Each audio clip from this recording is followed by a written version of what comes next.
भगवान श्री राम ने अश्वमेघ यज्ञ पूर्ण होने के बाद एक बड़ी सभा का आयोजन किया था, जिसमें उन्होंने सभी देवताओं, ऋषि मुनियों, किन्नरों, यक्षों से लेकर राजाओं को आमंत्रित किया। जब बड़ी सभा का आयोजन हुआ तो एक राजा थे जिन्होंने नारद मुनि के कहने पर भरी सभा में सबको प्रणाम किया, लेकिन आशी विश्वामित्र को नहीं किया। इस बात से ऋषि विश्वामित्र क्रोधित हो गए और श्री राम को आदेश दे डाला कि इस राजा का सूर्यास्त से पहले मृत्युदंड दे देंगे। अगर उन्होंने इस आदेश का पालन नहीं किया तो वह उन्हें कोई शाप दे देंगे। ऐसे में श्री राम ने उस राजा को सूर्यास्त से पहले मारने का वचन ऋषि विश्वामित्र को दे दिया। जब राजा को इस प्रण के बारे में पता चला तो वह अपनी जान बचाने के लिए भागा भागा हनुमान जी की माता अंजनी की शरण में गया, जहां पर उस राजा ने मां अंजनी को बिना पूरी बात बताए ही उनसे प्राण रक्षा का वचन मांग लिया।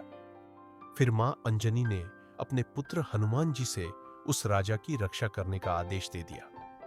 लेकिन जब हनुमान जी को पता चला कि उनके प्रभु श्री राम ने ही उसके प्राण लेने का वचन लिया है, तो वह काफी धर्म संकट में फंस गए।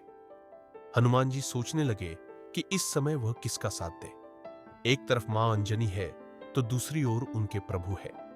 ऐसे में वह सोचने लगे कि आखिर इस राजा के प्राण कैसे बचाए और प्रभु श्री राम का भी प्राण न टूटे। ऐसे में उन्होंने अपनी बुद्धिमत्ता का परिचय देते हुए एक योजना बनाई। उन्होंने राजा से कहा कि वह सरयू नदी के तट पर जाकर राम नाम का जाप करता रहे। इसके साथ ही उनकी रक्षा के लिए बजरंग बली भी सूक्ष्म रूप में उनके पास छिप गए। दूसरी ओर श्री राम भी उस राजा को ढूंढते ढूंढते तट पर आ गए, लेकिन उन्होंने कि वह राजा उनके नाम का ही जाप कर रहा था। प्रभु श्री राम ने सोचा कि ये तो भक्त है, ऐसे में इसके प्राण कैसे ले। ऐसे में वह वापस आराशी विश्वामित्र के पास आए और उन्हें अपनी पूरी दुविधा सुना डाली, लेकिन आराशी विश्वामित्र अपनी बात में अडिग रहे। ऐसे में प्रभु श्री राम को समझ न आ रहा है कि वह अरश्य विश्वामित्र को दिए प्रण को पूरा करने के साथ अपने भक्त के प्राणों की रक्षा कैसे करें। हनुमान जी इस बात को अच्छी तरह से जानते थे कि प्रभु राम का नाम जपते समय राजा को कोई नहीं मार सकता है, स्वयं प्रभु श्री राम भी नहीं। अब प्रभु श्री राम ने शक्ति बाण निकालकर राजा की ओर छोड़ दिया, लेकिन राजा के राम नाम का जाप करने से उस बाण का कोई असर ही नहीं हुआ।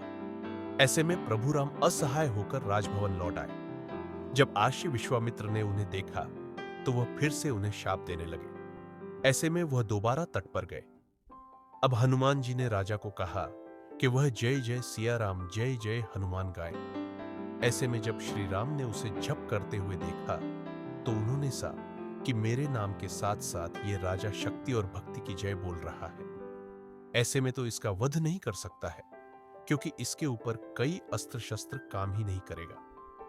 ये सब सोचकर श्री राम मूर्छित हो गए। तब आर्षि वशिष्ठ ने अर्षि विश्वामित्र को सलाह दी कि वह राम को इस तरह संकट में न डाले, क्योंकि वह चाहकर भी राम नाम का जाप करने वाले का वध नहीं कर सकते हैं, फिर चाहे वह स्वयं श्री राम ही क्यों न हो। ऐसे में फिर आर्षि विश्वामित्र ने श्री राम को वचन से मुक्त किया। वहीं दूसरी ओर जब हनुमान जी ने देखा कि अब राजा की जान बच गई है, तो वह सूक्ष्म से अपने आकार में आकर प्रभु श्री राम के चरणों में गिर गए। इसके साथ ही उन्होंने सब हाल कह डाले। इससे प्रभु श्री राम अति प्रसन्न हुए। इस प्रकार हनुमान जी ने राम नाम के बल पर स्वयं अपने प्रभु राम को हरा दिया था।